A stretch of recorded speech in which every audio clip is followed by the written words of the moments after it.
बिहार की राजनीति में इन दिनों जो बातें चल रही है उसमें एनडीए के साथ कौन है और महागठबंधन के साथ के कौन कौन दल हैं, इसको लेकर लगातार चर्चाएं हो रही हैं। ऐसी ही एक बैठक कल होने वाली है बेंगलुरु में, जहां मुख्यमंत्री समेत तमाम जो महागठबंधन के नेता हैं वो जुट रहे हैं। ऐसे में हम बातें कर रहे हैं बिहार भाजपा के नेता कुंतल कृष्ण जी से। बहुत बहुत स्वागत है कुंतल जी, आपने हमें Separate.com को समय दिया।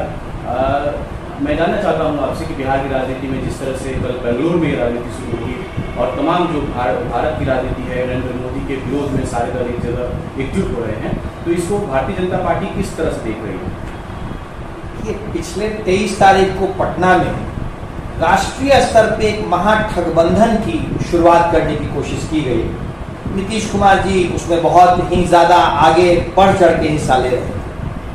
अब उसी गठबंधन को आगे ले जाने की बात करने के लिए कल ये बेंगलुरु में बैठक हो रही है। ये उन दलों के साथ आने का एक प्लेटफॉर्म बन रहा है जिन दलों ने भ्रष्टाचार में शायद एक नया कीर्तिमान स्थापित किया है अपनी अपनी जगह पे, अपने अपने राज्यों में। ये वो दल हैं जिन्होंने अपने अपने स्तर पे गणतंत्र को खत्म किया है, डेमोक्रेसी को खत्म किया है और राजतंत्र की स्थापना की है।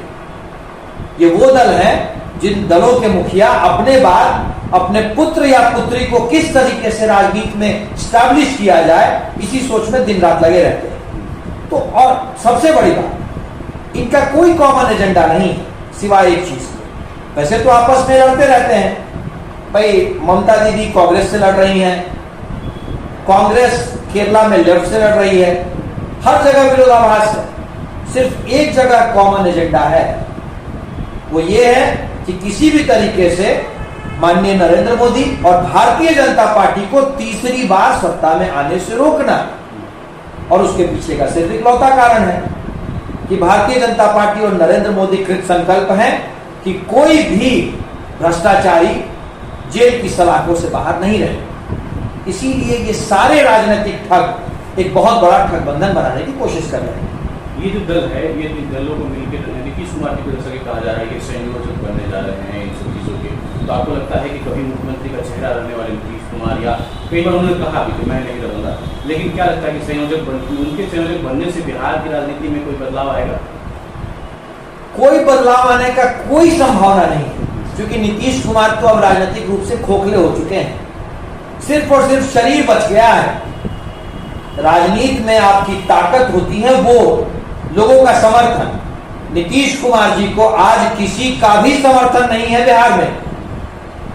जिस व्यक्ति ने 18 साल इस राज्य में मुख्यमंत्री की तरह राज किया, सिर्फ जंगल राज की याद दिला करके, वही मुख्यमंत्री आज जंगल राज 3 का प्रणेता हो गया। दो बार इन्होंने सिर्फ और सिर्फ अपनी कुर्सी के लिए उसी जंगल राज को अपने सर पे बिठाया।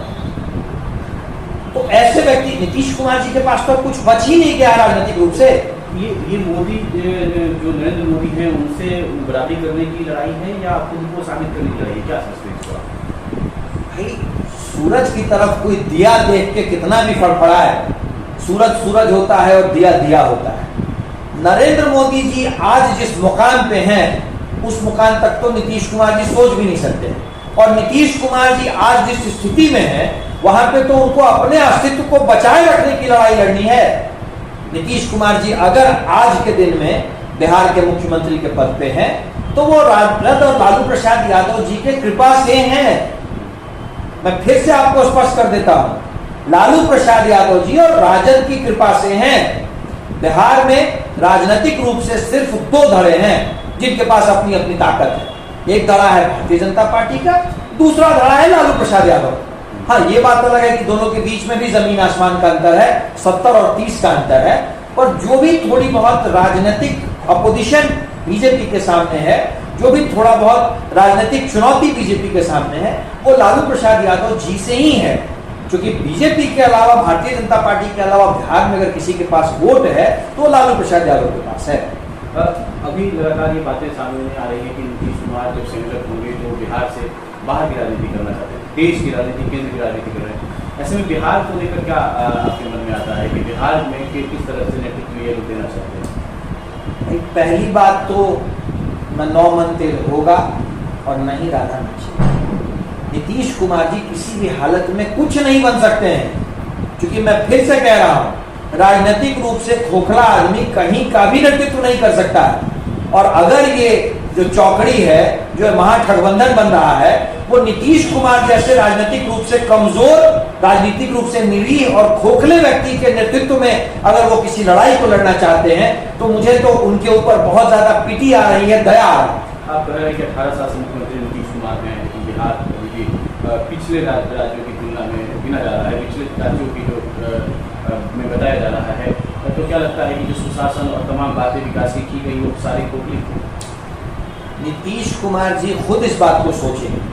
18 साल से जो व्यक्ति किसी प्रदेश का मुख्यमंत्री हो, वही बार बार कहे कि हमें स्पेशल स्टेटस दो, हम कमजोर स्टेट हैं। क्या है ये?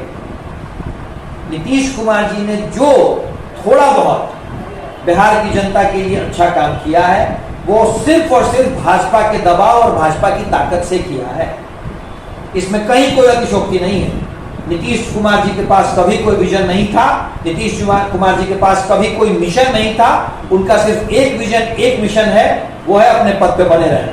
भारतीय जनता पार्टी के साथ जब तक वो रहे, तब तक भारतीय जनता पार्टी के दबाव में बिहार की भलाई के लिए कुछ कार्य हुए। आप आज भी देख लें, जो भी योजनाएं बिहार के कल्याण के लिए चल रही हैं, जो भी योजनाएं बिहार के इंफ्रास्ट्रक्चर के विकास के लिए चल रही हैं, वो सब की सब भारतीय जनता पार्टी की देन है।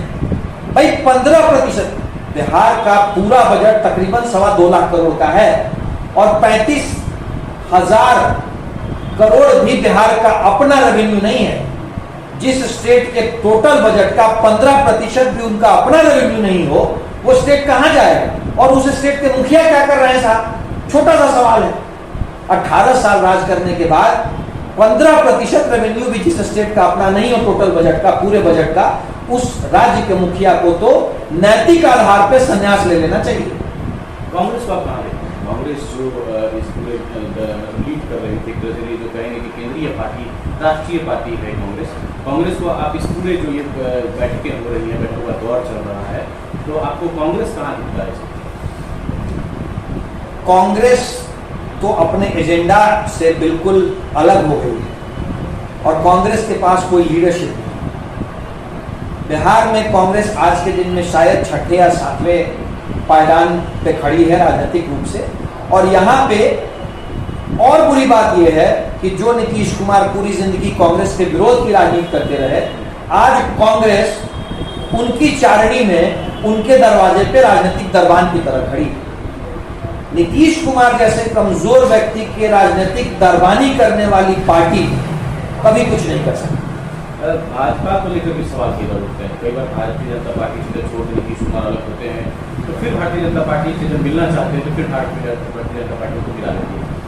इसे कैसे देखते हैं कि भारतीय जनता पार्टी को लेकर भी लोग सवाल उठाते हैं कि आखिर ऐसा क्यों बार बार होता है? नहीं, अभी तो बात बिल्कुल स्पष्ट है।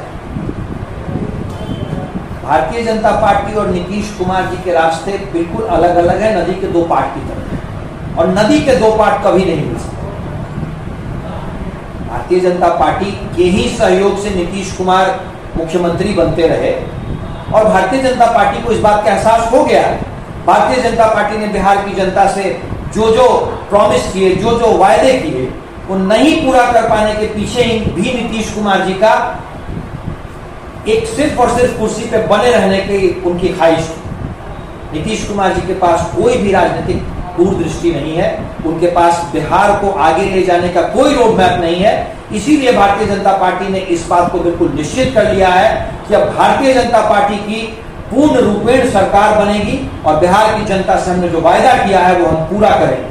भारतीय जनता पार्टी की सरकार और बिहार बीमारू राज्य से एक विकसित राज्य की तरफ बढ़ जाए। आपने भी उदाहरण दिया कि जिस तरह से तृणमूल कांग्रेस है वो उसका कांग्रेस से नहीं बनता है, और कांग्रेस भी कई राज्यों में, जैसे केजरीवाल दिल्ली में केजरीवाल सरकार से नहीं बनता है। ऐसे में इस पूरे महागठबंधन का जो ये पूरा दौर चल रहा है, कल भी बैठकों का दौर है, कल भी बैठक होगी, अगर मैं कम शब्दों में चाहूँ इसके बारे में कुछ बताना, तो आप इसको किस तरह से देखते हैं? कितना सफल हो रहा है या असफल? भाई, राजनीतिक ठगों की एक चौकड़ी बैठ रही है जिसमें हर व्यक्ति का अपना एजेंडा है। लालू जी का एजेंडा है कि मेरा पुत्र किस तरीके से बिहार का मुख्यमंत्री बन जाए। उसी तरीके से कांग्रेस का एजेंडा है कि कांग्रेस की अगली पीढ़ी राहुल गांधी किस तरीके से प्रधानमंत्री को उम्मीदवार बन जाए। सबका अपना अपना एजेंडा है और हर आदमी अपने एजेंडा के साथ एक दूसरे को ठगने वहां पहुंच रहा है। ये थे भाजपा नेता कुंतल कृष्ण, जिन्होंने साफ साफ कहा कि ये जो पूरा गठबंधन है ये ठगबंधन है और तमाम नेता अपने स्वार्थ के लिए एक साथ आने के लिए ललायत हैं और ये अपने स्वार्थ सिद्धि के लिए ही बैठकों में शामिल हो रहे हैं। सुरभित, छपरा टुडे.com।